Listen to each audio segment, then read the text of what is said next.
Hey friends, welcome back to the podcast, 2 Pixels Off. My name is Brad Hussey, along with my friend and co-host, Michael Janda. How you doing today, Mike?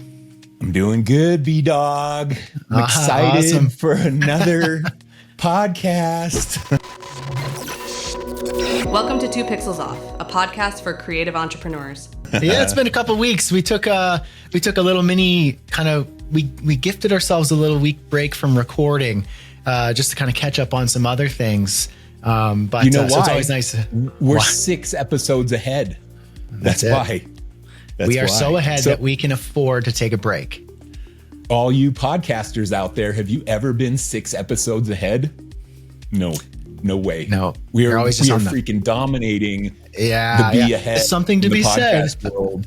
Yeah. About that batch recording. There's something to be said about doing things in batches, which is nice. Yeah. Now, unfortunately, I don't have a really great way of tying that in today's topic. And I'm going to throw a little curveball at you today for today's topic. But before I throw one at you, we want to give a special shout out to our friends at Wix Studio for making 2 Pixels Off possible.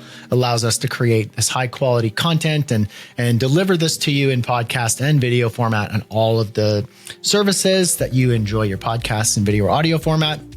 And letting us do conversations like this so that hopefully you get value so that you can accelerate and push your creative entrepreneurship journey forward. And so big shout out to Wix Studio. Also, thank you for everybody leaving your reviews on the podcast. It's really cool, encouraging, helps shape certain conversations as well. It gives us ideas. And it also just feels good. It's nice to know that people are listening and we're not just talking to our teleprompters in front of our faces. But that aside, make sure you leave us your review as well. We'd love to hear your thoughts. So, Mike, today I have a little curveball question for you that I want to throw at you. Let's see how we go with this. So, part of what I do, we've mentioned on the podcast a few times. One of my businesses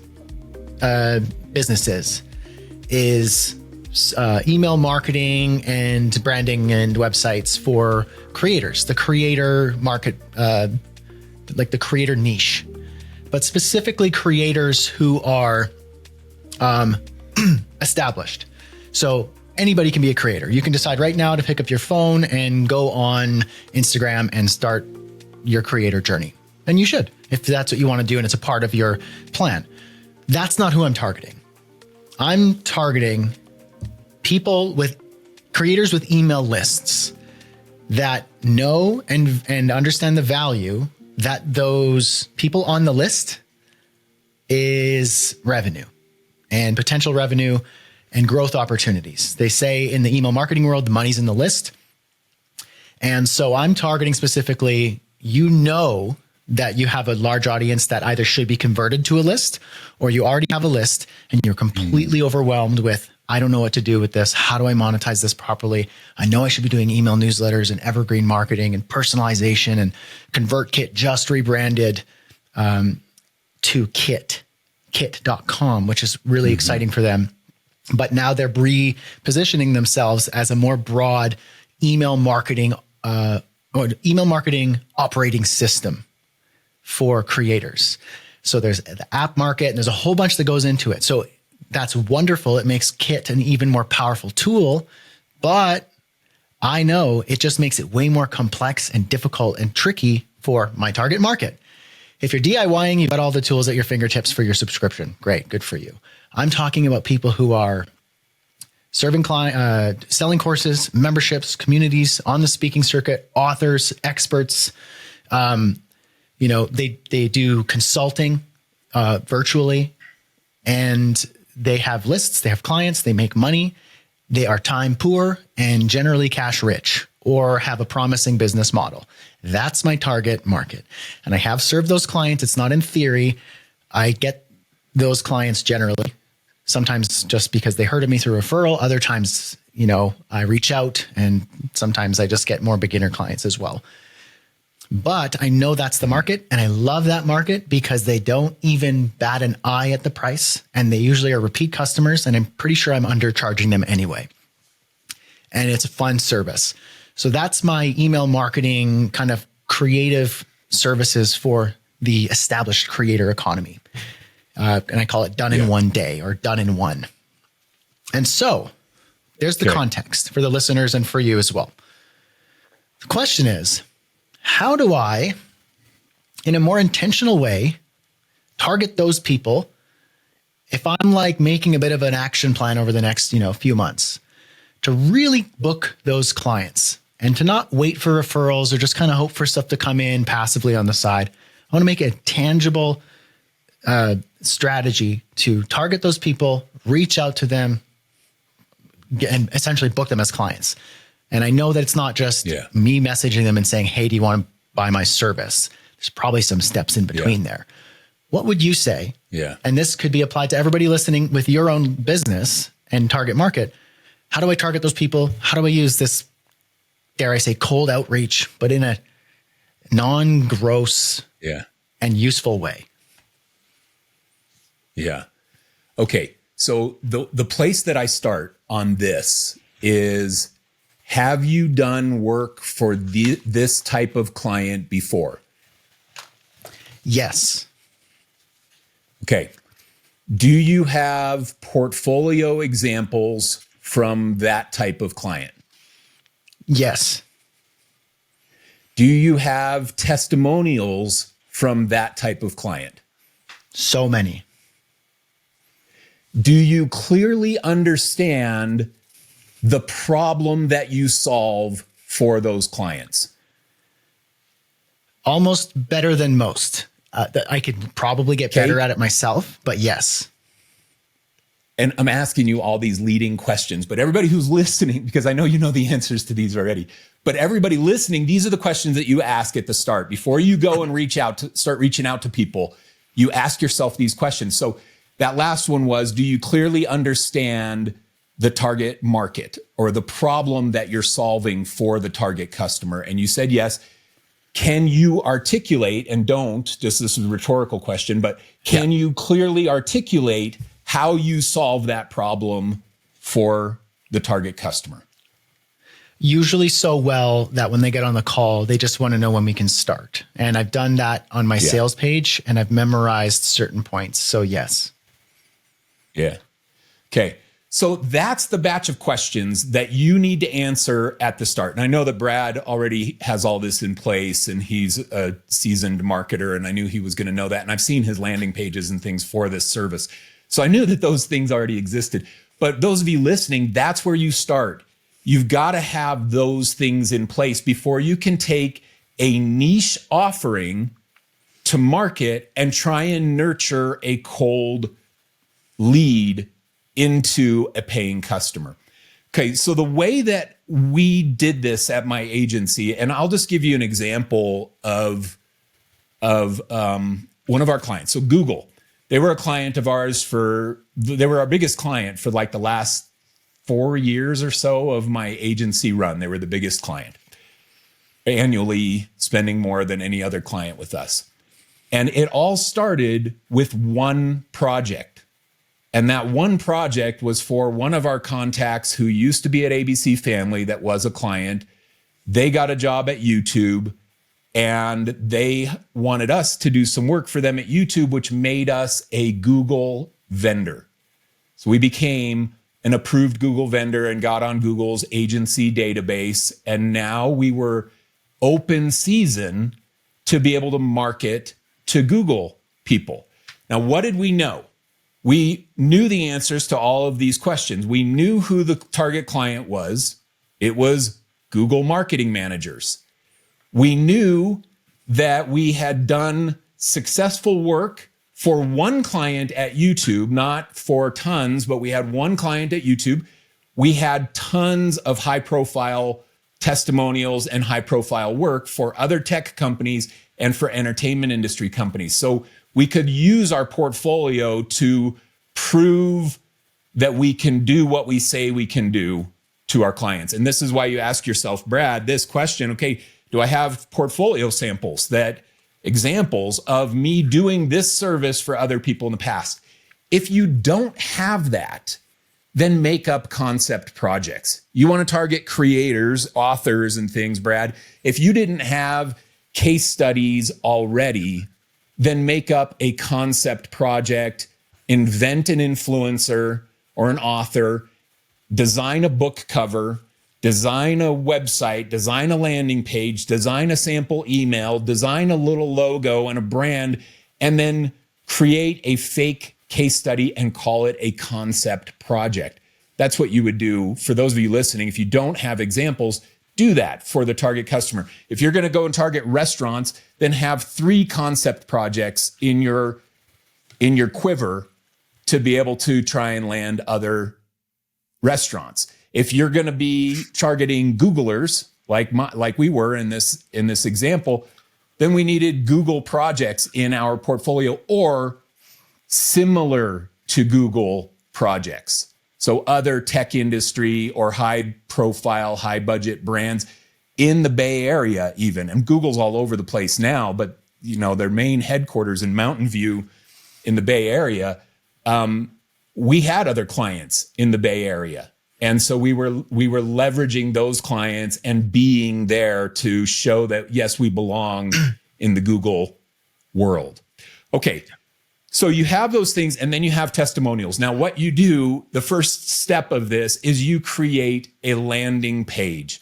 You do not send potential clients to your homepage unless your homepage is super hyper targeted. So the landing page needs to speak directly to the target customer. And in this case, we're going to make a landing page example for Brad to authors. So he can reach out to authors, and his landing page hero section can say something like problem solution statement. And the problem is, hey, authors, do you want to sell more books, or do you want to monetize your influence, or do you want to convert your book readers into course sales? Like, this is the problem that these people are potentially facing. So you articulate their problem, and then you say, I can help you do that through a robust email marketing campaign. That's your hook, problem solution. You tell them what their problem is. They say, okay, yes, that's my problem. That's what I want to do. And then you position yourself as the solution to that problem. And then that continued landing page becomes, here's the other businesses I've done it for in the past.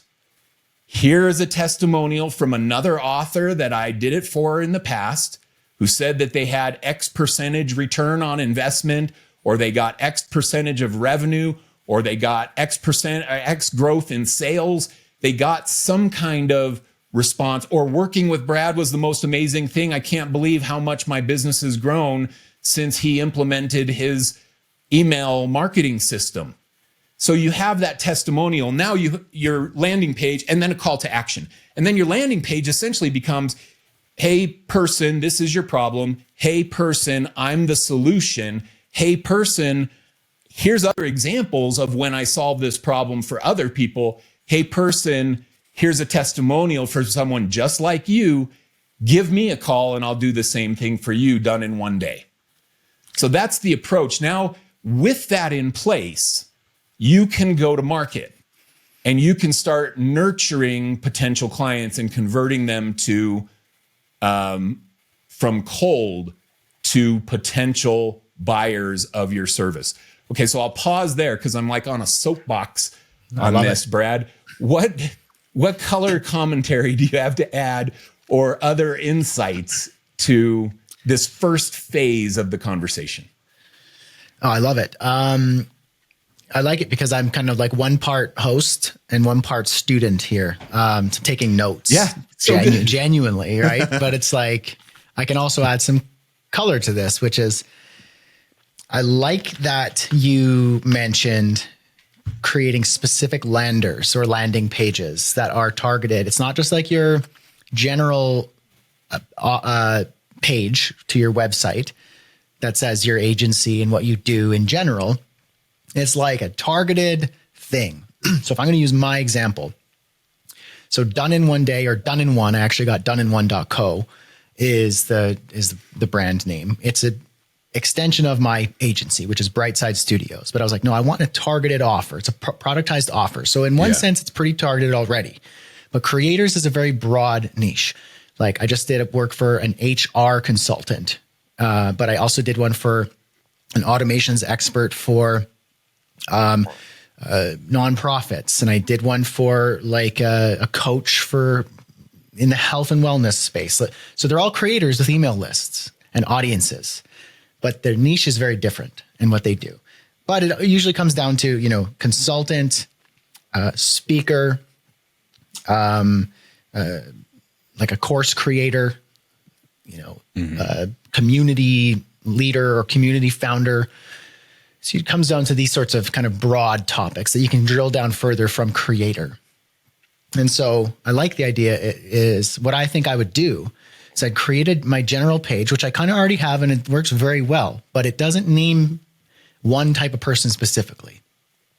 I would duplicate that page, probably copy all and go to ChatGPT or AI tool of some sort and say, replace all instances, first of all, of creator, author, or the generic terms I'm using. And let's drill down and make this specific to authors, best-selling authors.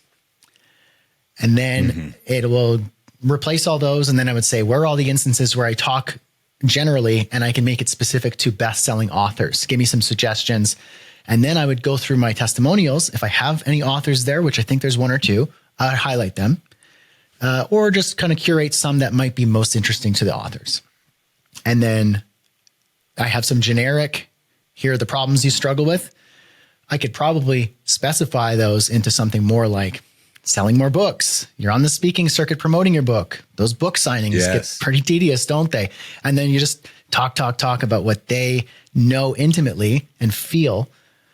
And then call to action. You know, let's turn your expertise and your book business into a 24/7 automated operating system built around Kit.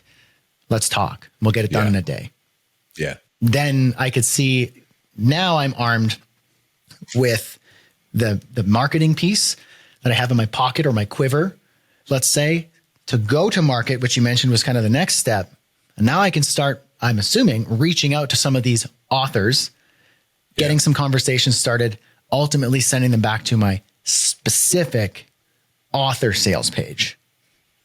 Yes, exactly. So you look at this from a landing page standpoint. The way that I look at it is the less dots the potential customer has to connect, the better. And a lot of times people reach out with a cold email to me and they'll say, hey, Mike, if you need any help with web design, let me know. I can help you with web design. And first of all, it shows that they haven't even looked at my website and don't know my background and that I probably don't need help with my own web design. But they reach out with this generic thing. Now look at all the dots I have to connect to try and hire that person. Do I need web design? Well, I don't know. Like they're just reaching out blanket to everybody. But if you go and target a specific problem, like, and a specific person, and their landing page was this: hey, Mike, I can help you generate more website traffic and better convert it into course sales. Now they're targeting a specific person or specific problem and a specific person, me trying to sell online courses. It's one of the things that I offer. So they're targeting it. Now I don't have to just blanket look at it and say, okay, well, what would web design do for me? Well, I don't need a web designer. I don't need a web designer. And I don't need a web designer. But do I need somebody who would want to help me convert my traffic into improved course sales? Yeah, I would need that. Everybody would want that. So if they can convince me through their marketing that they're the right choice to do that work for me, then there's a chance. But I'm not going to listen to the generic person. It has to be super targeted to the specific pain point you're trying to solve for the specific person. And then they don't have as many dots to connect between doing what they're doing now and hiring you to do something more expanded for them. So this is the beauty of landing pages and your strategy too, Brad. I love that. I mean, just go and freaking duplicate the page. Make one for authors. You can make one for new authors, and then you could, where they just have one book, and then you could make one for best-selling authors and who have 5 books, and then you could make one for people who have an audience but haven't written their first book yet. And when they do, they just want to capture as much momentum as possible. So the non-author who wants to be an author, there are 3 tangent landing pages for 3 different types of authors that you could create. And the more targeted it is, the better chance you have of landing that specific client. Now, when you send the link out to somebody in a cold reach out, and we'll talk about how to do that here in a second, but when you send the link out to somebody in a cold reach out, you're just sending them to donein1.co/new authors, donein1.co/best-selling authors, donein1.co/first book authors. You know, it could be so specific, and there's a way better chance that the best-selling author is going to click on that link if it says in the URL best-selling authors. They're going to be like, okay, yeah, what does this guy do for other best-selling authors? Or what does this guy do for other people getting their first book to market? Let me click that, new authors, and go to that page. So there's no limit to the amount of landing pages you can create. And once you create the formula for the first one and then just duplicate it, now you can have what are perceived as hyper customized landing pages speaking to specific problems that people have. It's a good strategy. In fact, it's the only strategy that gets you out of the noise of everybody else who's just out there generic pitching web design or email marketing. Hey, I do email marketing. I don't care if you're a plumber or if you're an electrician or if you're an author or a course creator. It don't matter to me. This is how Brad talks when we're offline. He tries to fancy it up when we're recording. Yeah, I use my real accent when we're not on the air. It don't matter. It don't matter to me. I don't care. And that's how he feels. You're not far off. But on here, he tries to pro it up. I put on my radio voice for the podcast. My real voice doesn't sound like this. Good. I get it. No. I've heard that, by the way. Kind of more squealy. It's kind of more squealy like this. Everybody's going to be wondering what I really sound like. I like that mystery. Maybe. Yeah. I've heard that before. I actually had someone, I went to a conference. I might have said this on the show, so I won't go into it. But basically, I met somebody and he's like, whoa, you don't sound like you do on YouTube. And I was like, what are you talking about? And he's like, you sound way more Canadian in person. What's going on? Do you do a character? Oh, that's interesting. And I was like, I don't know, maybe when I'm doing a YouTube video or I'm on a podcast, like I enunciate, I kind of generalize my speech. Yeah. Like how they used to do in the olden days, they did the transatlantic accent, like today, see, we're on the radio and today, and that would be an American or a British person. And they'd say, today on the news, we've been doing blah, blah, blah, blah, blah. But maybe they sounded like they're from London or from New York, but that was the voice they did for radio and TV. So maybe I have my own version. And what I really sound like isn't this. Mystery man. Well, I know because it's a lot more squealy. It's a lot more the real screechy, high pitched, like a little shrill. It's like shrilly is what the real voice is. Mike doesn't want to admit that I sound with a like deep, thick accent. I was going to say, you don't want to admit that I sound like, deep R&B soul voice. No, it isn't that. That's your podcasting mic that you have. That's my favor. No, it's true. No, I got up north Arctic man voice. Anyway. Yeah. All right. So when we go back to this strategy, landing pages, you have to look like you're part of their world. You understand their problems and you can solve their specific problems. You have to look like you're part of their world. And this is why concept projects are so important. because somebody who's like targeting restaurant owners, but they have a portfolio filled with service, home service companies, a plumber, an electrician, and a landscaper. And then they're like trying to reach out to restaurant owners. The restaurant owner has to connect a lot of dots between what they see in your work and what you can do for them. But if you sent a restaurant owner to a targeted landing page that says, we help restaurant owners put butts in chairs, let's work together.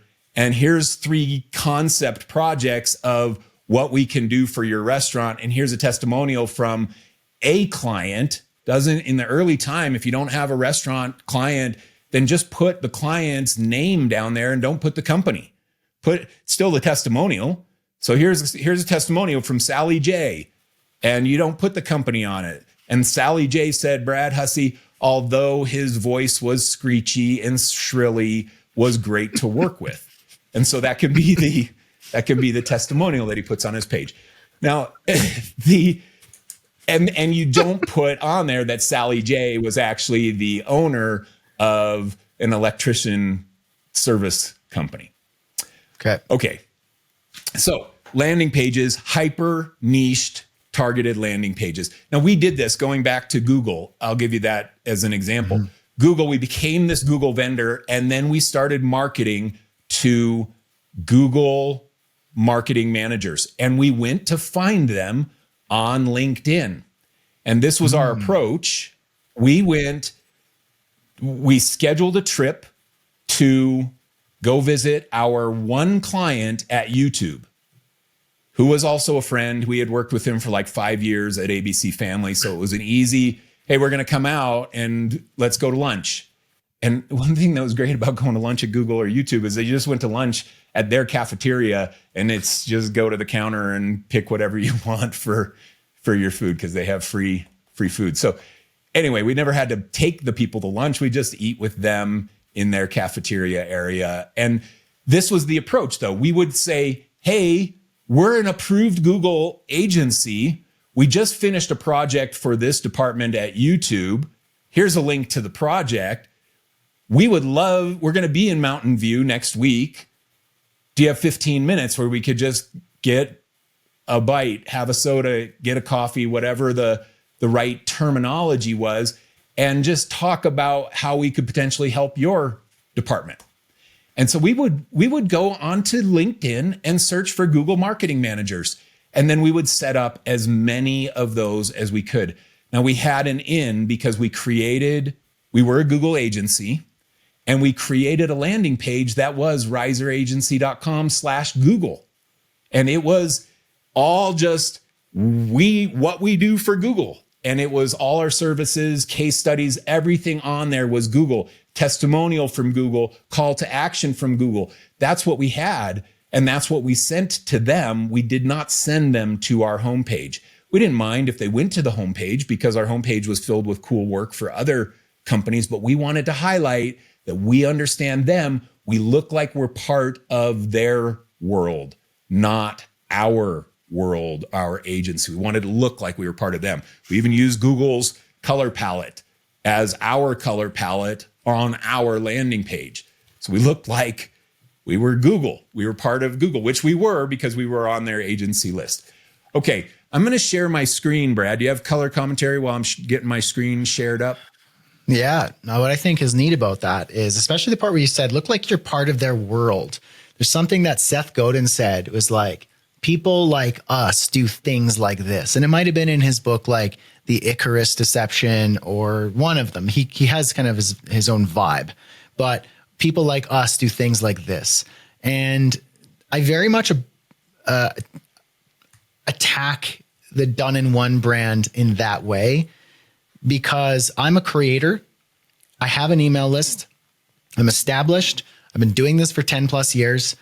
I've done online courses, memberships, sponsorships, brand deals, speaking gigs, conferences,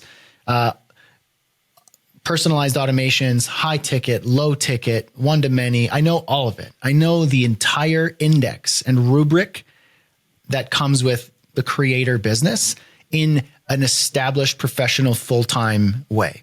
So I get it. I know it all. I speak your language. There's nothing that you could throw at me that I'm like, wait, what's that thing that we do? I know it all. And I know the creator economy intimately. And so I approach it that way. And so I say like, hey, if you're this and you struggle with this and this is a problem, that really sucks, right? Yeah. Hold up. Who am I and why, who am I to be talking about this? It's like, hey, my name's Brad. I'm a creator just like you. I've been doing this for 10 plus years.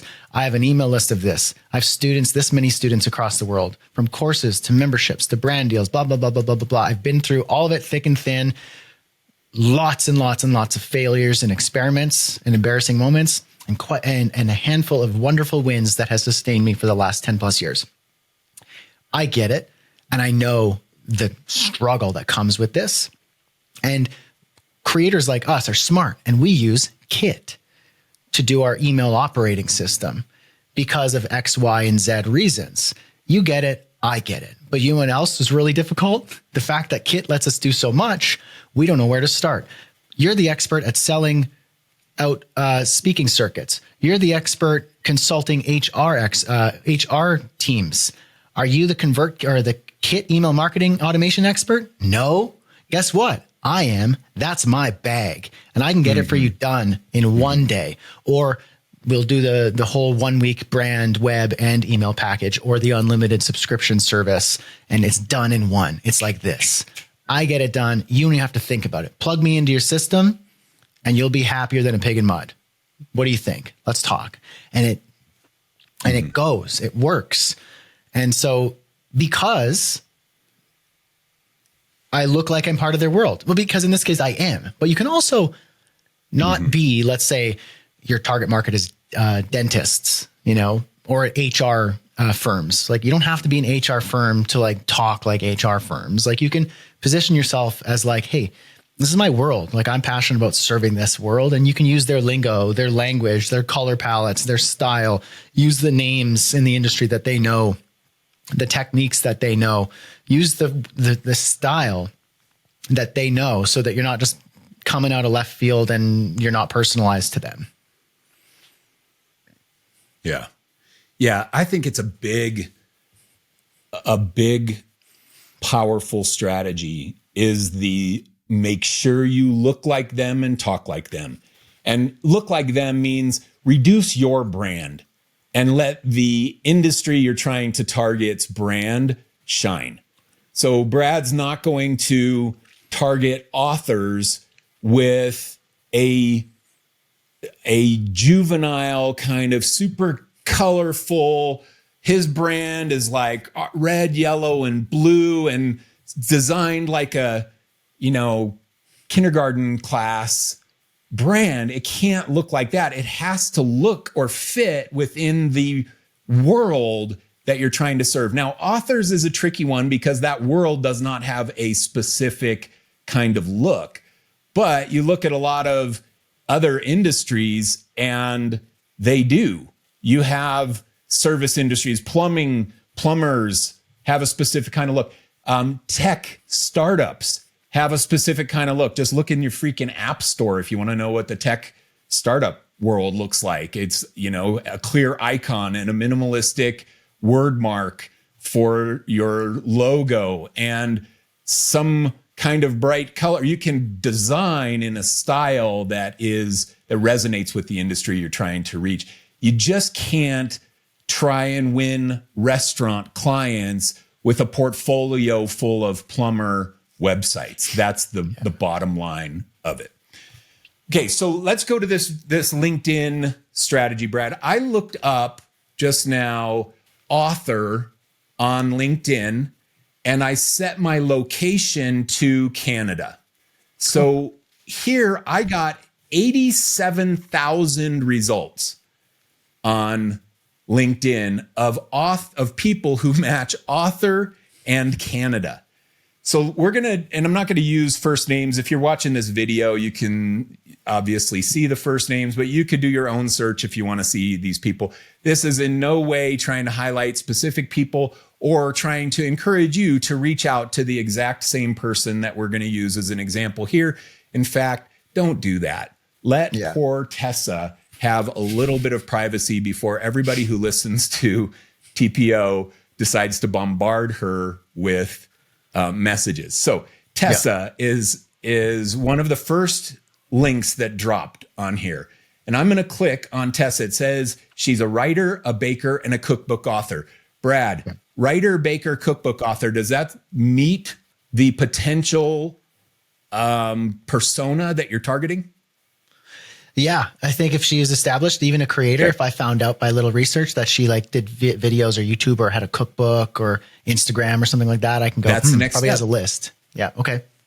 That's the next step. We're going to click on Tessa and we're going to go to her LinkedIn page and we're going to see if she has other channels, a website, any activity. You're not just going to spam every single person that shows up in the list. You're going to do a little research, because if you're going to do cold outreach, you want to warm up the cold person as much as you can before you reach out to them. So we're going to look at this and we're going to say, okay, she's the second person. She's in Vancouver, Canada.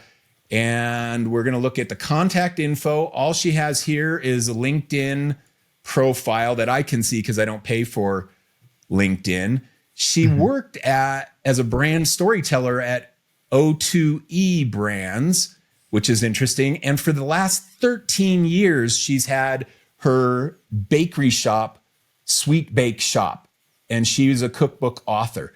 So I'm going to look on here and see if we have anything happening inside of her feed. And we can see that 10 months ago, she shared one post on here.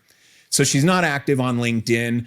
This may be a dead lead for you to chase down, because we're not looking for somebody. We're not going to be able to nurture a relationship there and convert that person into a potential client. So let's look at Naveed. The first one, he's a design at Microsoft and an author. And let's see what he has on here. Okay, so look at his activity, Brad. We have a post 1 week ago, 1 month ago, and another one a month ago. I'm going to click on see all posts. So Naveed is an author. Oh, and look, he's got a photo of him holding his book on his LinkedIn. So this right here is just screaming to me, okay, I got a guy here who's wanting to promote his book. He's sitting there holding it and having a photo and posting that on there. And it's 1 week ago. Now look at what happened here. He has 64 comments is it. That's it. 64 comments on his post about his new book with his nice looking smiley face on there. Looks like a nice guy. 64. Now, if you reach out to him completely cold, I promise he's getting 10 cold reach outs on LinkedIn every single week from somebody wanting to do short form video or web design or who knows what. People are reaching out to him because I get those. I get so many of them. Everybody gets so many of them. If you're on LinkedIn, you're getting these cold reach outs. It's a waste of time if you don't take a little time warming this person up. Now, what could you do here, Brad? You comment on his post and say, Naveed, congrats on your new book. And now you are 1 out of 64 people. You're not 1 out of 100,000 people trying to get work from someone like Naveed. You're 1 out of 64 because you took that little bit of time to try and create some kind of a connection. This goes back to marketing strategy in general that we talked about, or sales, where it's about 7 touch points, 7 positive touch points with the brand before they're ready to buy. So you go and do a cold email or a cold LinkedIn message. That's 1 touch point. That's not enough. So we want to try and get 7 touch points. Well, if you comment on his post right here, you get a touch point. You're 1 out of 64. If you send him a LinkedIn message, you get another touch point. If he goes to your website and clicks on it because it is donein1.co/new authors, and he's like, okay, that's interesting to me, and clicks on it, there's another touch point. If you get him to fill out the little form on your landing page to inquire more, or he clicks your CTA and then gets a follow-up email from you, that's another touch point. All of a sudden you have 4 touch points with him. he's starting to interact with your brand because you started interacting with his brand, and you have a much better chance of landing this client. You got to try and stack up touch points. So how do you do that with Naveed? We're going to go down here and look at this. We have another post from him from a couple weeks ago that is also about his book. He's resharing somebody who shared his book. His first book, Microsoft List Essentials, has been published, and he shared it. Then he's got another one from a month ago, sharing an article from Smashing Magazine. Brad could have commented on this article. And how many comments did he get? No comments, man. He got no comments on here.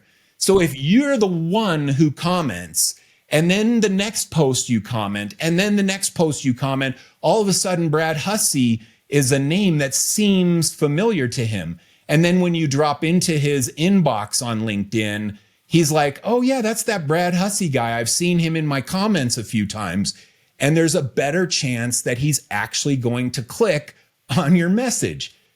So it's all about just creating those touch points and then driving that potential client to a targeted landing page that speaks eloquently about their problem and how you are the solution to that problem, and then has proof of authority through case studies and testimonials, and has a clear call to action of what happens next.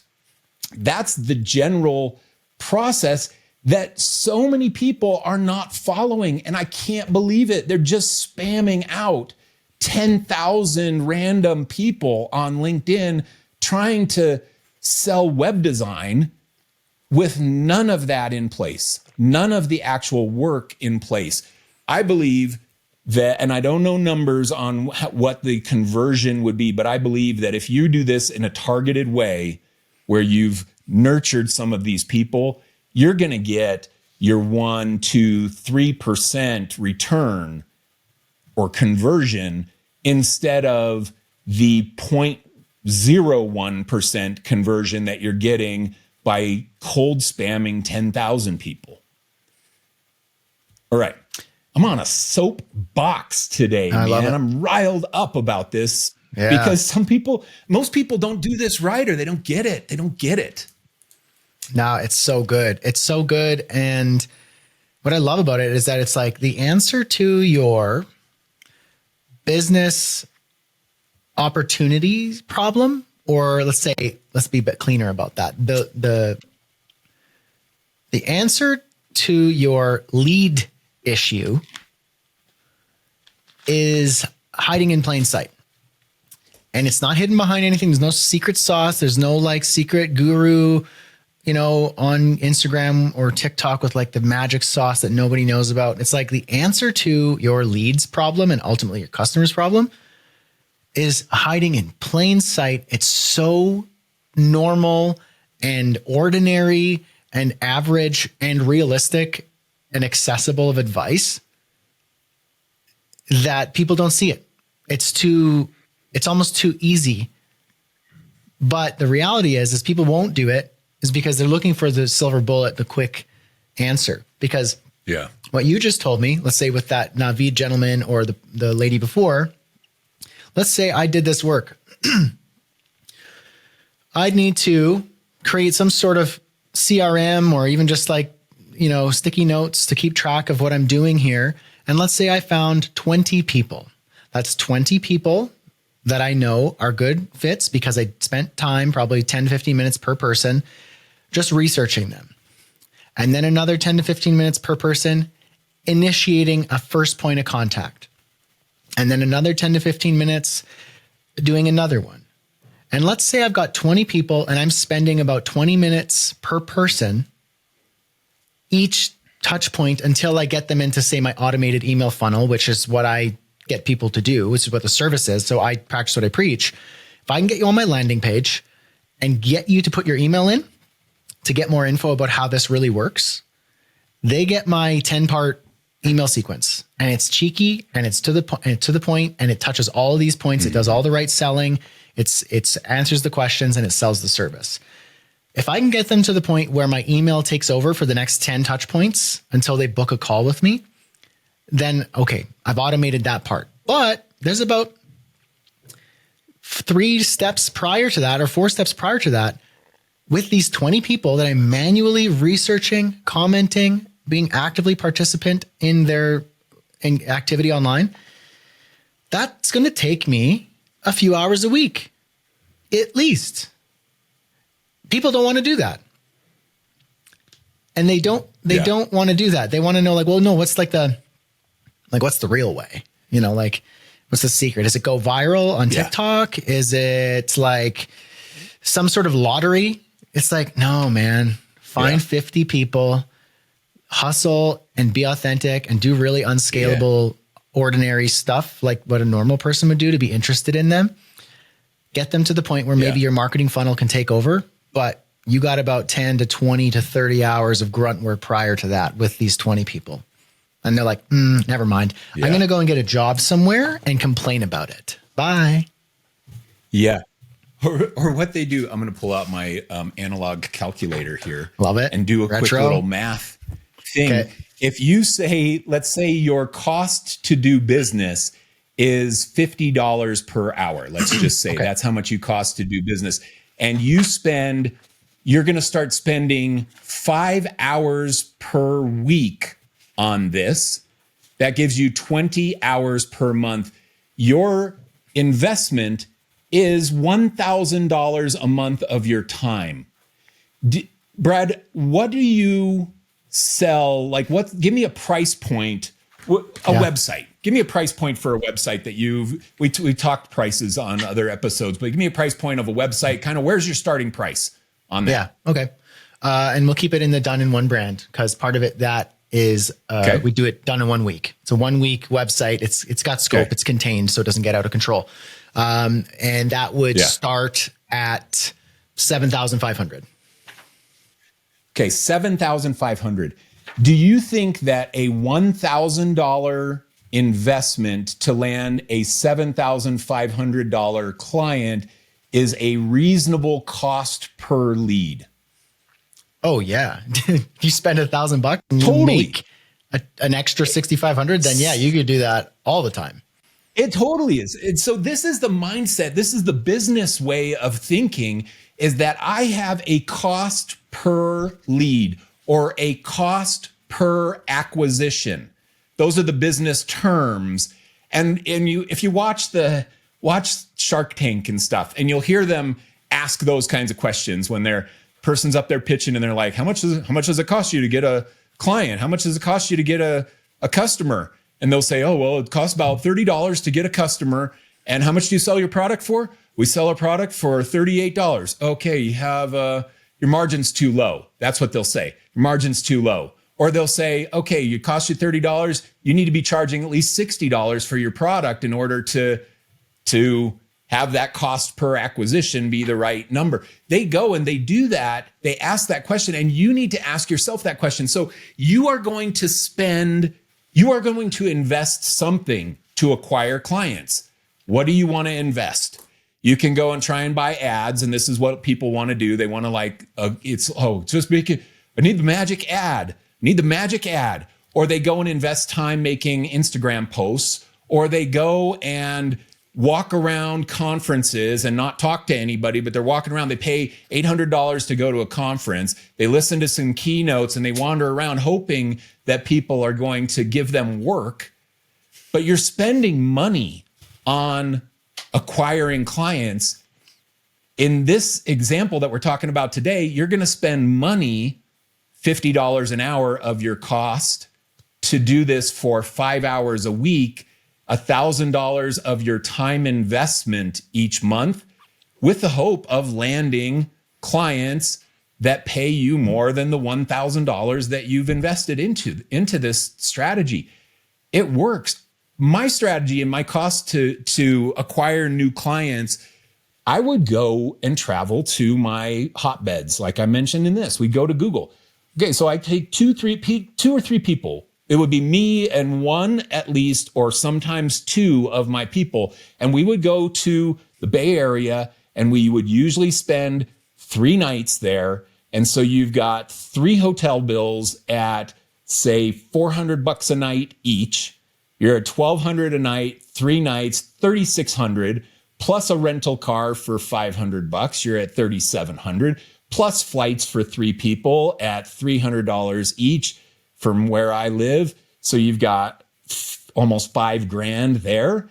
And then all the meals and all the other stuff that you're spending there, you're going to spend $6,000-$7,000 on a 3-day business trip to the Bay Area. But I didn't mind, because we would stack meetings with Google marketing managers, and some of them would convert into $50,000 projects, $60,000 website project, illustration project, a brand identity design project. We were doing and landing the work, but my cost to acquire a new client was sometimes like $6,000 of trip time. And that doesn't count the time that I spent paying my people who went with me and paying myself for those days, which easily is another, say that investment's over $10,000 to do a 3-day trip to the Bay Area and try and secure more work. You have a cost to acquire a customer. Where do you want to spend it? That's the question people should be asking themselves, because you're not going to acquire customers without spending something. And oftentimes, what do you spend? They spend their own stress time and worry time. That's what their investment is. They sit back and they're just like, oh no, the phone's got to ring. I need a project. And so what's their investment? It's not doing actually grunt work to try and nurture people. It's worry. They're investing their emotional health in trying to acquire clients. You will not acquire a client without investing freaking something. But what is it that you want to invest? And my perspective is invest your grunt time, because this is sitting here for you free. LinkedIn, man, sign up and invest your time nurturing. And the same formula can be done on Facebook, through message boards or groups in LinkedIn. Yeah. It doesn't have to be in the feed. It can be communities. Yeah, you can join Brad's community. There are some people. Brad and I were just talking about one of them last week. 2 weeks ago when we chatted. Yep. Brad was like, "Oh, I think I need another person on my team." And I was like, "Hey, what about so-and-so who's been on some of the group coaching sessions?" And she was really sharp. And I was like, you know what? I would hire her if I had the need for her services. And she sounds like a fit for what you need, Brad. You should consider her. We were talking about that. Did she ever try and sell you on hiring her, or me on hiring me? No, she's just nice and talkative and showed her expertise in a community, a free community. And she was on both of our radar as an easy conversation about a potential hire. Yep. She never even sold it. She just showed up. So what did she invest? She invested her time into a free community. That's all she invested. Yeah. Easy investment. Yeah. Easy. It's so interesting. It all comes back to speaking the language of business, which is numbers and data. If you can learn the language of business, then it all starts to make sense. You're having conversations then that you are participating and you're fluent in it. That's what it's like. Imagine you're in an elevator with somebody from a different country, 2 people from a different country, and then they start speaking in their language, which is foreign to you. And you go, I don't know what they're saying. And they're giggling. And I feel like they're talking about me, not in a good way. And I won't know what they're saying. Or you could be the one who you're in the elevator, couple people from a far off land speak in their language, and then you turn and then you speak it back to them and say, I know what you're talking about. Or just some cheeky comment and be like, I know my hair's crazy today. And then they are like, you know. So that little mini funny story is kind of like when you know the language of business, you can speak it, and you're walking into the elevator and you don't know the language of the people in it with you. You got to learn it because you're participating in business. You're trying to get your clients. You're trying to understand how much it costs you to do business. And if you don't know, if you're on a call with Mike or if you're on a call with me and we were trying to figure out how to help you grow your business, questions like, how much does it cost to get a client? You should know the answer to that, or you should know where to start. And if you're like, I don't know, what does that mean? You're like, well, you're spending that money anyway. You're like, well, no, I'm not. I'm not buying ads. You're like, okay, how much time does it, we'll break down your hourly rate. Yeah. We'll break down how much money you're making, how much you're spending, how much you want to make. We pretty quickly find out it costs you $70 an hour just to exist as a business. Are you making that on average in billables, in return, in profit? Oh, you don't know? Or, oh, you're not? Oh, did you know, by the way, you're just driving yourself into the hole just by existing? We have to change that. What are you doing to get clients? How much does it cost you? If you're sitting there moaning and complaining and being stressed and anxious and blaming it on, I'm an introvert, or I heard that there's a way that I don't have to put myself out there, like that's costing you money. And if you do something like what Mike just outlined here, you find your market, you find their problem, you find these people, you drill down, you make a list of 40 people and you find those people and you put them on a list. Track your time while you're doing this, by the way, just so you know. And you reach out, you have up to 7 touch points and you talk, you engage, and then you make an offer. You could do the Gary Vaynerchuk jab, right hook, however you want to look at it. Yeah. You're investing your energy and your time, you're tracking your time, and you can go, I spent 20 hours this month doing active, cold to warm business generation. And if you say 20 hours and I cost, let's say that person was $70 in operational costs just to exist, that's $1,400 you invested in your time. Keep track of that number. Did you get a client? How much did you get from that client? And you're like, well, I actually got $2,000 from that client. But it's like, but I talked to 40 people and I only got one client. You're like, you made $2,000 and you invested 1,400. Is that profitable? Yes. No tight margin, but you're in the green. Now, can we improve this? Can we make your price higher? What are you saying to these people? Does your offer suck and we can make it a $5,000 offer? Can we refine who you're talking to? Now you're talking the language, you're speaking the language. And now we can start doing business. Yeah. And some of the people who you were talking to didn't convert in this month, but they will in next month or the month after or the month after. You've started to nurture a bigger pool of people. So yes, you got 1,400 in month 1 from this effort, or maybe it takes you month 2, month 3, whatever. You got money from it, but that will just continue to perpetuate into new opportunities. You have to be nurturing a certain batch of people at the top of your funnel to get them to drip opportunities out of the bottom of the funnel. I think Brad, I want to highlight something on our way out the door on this one. And that is, be sincere about it though. Don't come across just schmoozy, like you're trying to sell them and you're just buttering them up. People sense that. So give genuine praise to them, give genuine support, treat them like a newfound friend who you're trying to support, and view your reach out as service to help your newfound friend do better in their business. And Brad's offer is great. What do they get out of your offer, Brad? Okay, Brad's going to spend $2,500 or $3,000. They're going to spend $3,000 with Brad, and Brad's going to go and overhaul a marketing funnel for them, email funnel, and then it's going to turn into revenue positive for them, trackable positive gains. That's what's going to happen. So Brad should not feel bad ever trying to sell that to one of his potential clients, because it has a return on investment. And you do have to understand that in whatever you're trying to solve for your client. And this is why I'm not a fan of people just going and saying, oh, I do web design. I'll help you do web design. Because web design, I have to connect too many dots into how is that going to put business money in my business pocket. I have to connect too many dots. So I just let them go.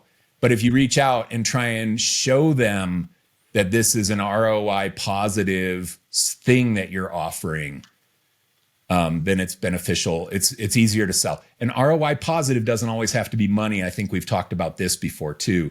It can be more pride of ownership. It can be dominating your marketplace or having more loyal fans. It can be leads, not necessarily conversions, but just leads, improved leads. It can be a variety of different things. That is the return on investment, but you should know what it is and be talking about that to those clients.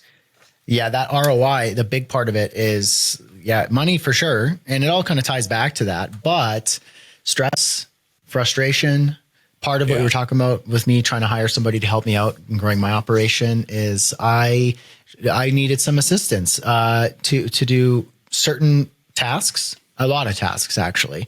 And it did two things. It's stress where you're like, okay, this is a bit stressful for me and this is not my zone of genius. Somebody could probably do this better than me. And I know it needs to happen. It doesn't need to be me. So stress, but then also you're like, I spend about 10, 20 hours a week doing this thing. And if I value my time at a $50, $100, $150, $200 an hour, or I objectively calculate my time and find out my floor is X amount, then I know that's how much it's costing me just to do it myself and be stressed. What if I paid somebody and not be stressed? This is actually a better deal. Then I could take that time and reinvest it into, let's say, my done-in-one brand, or in more brand deals, or in another client or a project that I've been meaning to say yes to, and turn that into ROI positive efforts, or reach out to people on LinkedIn and start building some top of funnel leads. Just makes sense. Speaking the language of business. Yep. Good. It's so good. All right. Well, this was a fun one, Brad. I think we took double the amount of time we had anticipated, but yeah. But you know what? I think this one will serve as a bit of a masterclass for people. I liked it. I kind of tricked you into coaching me a little bit, and we used it as a way fun, man. And I got teach. riled up. So it was all good. I love it. And yeah, I think everybody here can apply it to their own situation and go, I see what I got to do now. I understand the assignment. Now go and do the assignment. That's what I got to say to finish this one off. So thank you, Mike. And thank you everyone for listening. And thanks to Wix Studio. Actually, I had a little idea there. I mentioned it. These personalized pages we talked about, creating different landing pages for your funnel. Easily take your main landing page, you build it out in Studio, duplicate that page, or better yet, if you're a little bit tech savvy, you can turn it into a dynamic CMS page and just replace elements on the page. So you have one page, but you dynamically generate multiples: dentists, lawyers, doctors, plumbers, coaches, authors, ConvertKit users, or kit users rather, so on and so forth. And you have one template, one single source of truth with multiple variables that dynamically change. You don't have to do it that way. You could just duplicate. It'd be easy to do in Wix Studio. In fact, I've been doing that, but I see how I would use Wix Studio for that, for this done-in-one brand specifically. So shout out to Wix Studio for making stuff like this easy and ROI positive, and for making this podcast possible. Shout out to all the listeners for all your wonderful reviews. Shout out to Mike for giving me coaching today. That was awesome. Thanks everybody for listening. We'll catch you on our next episode of TPO.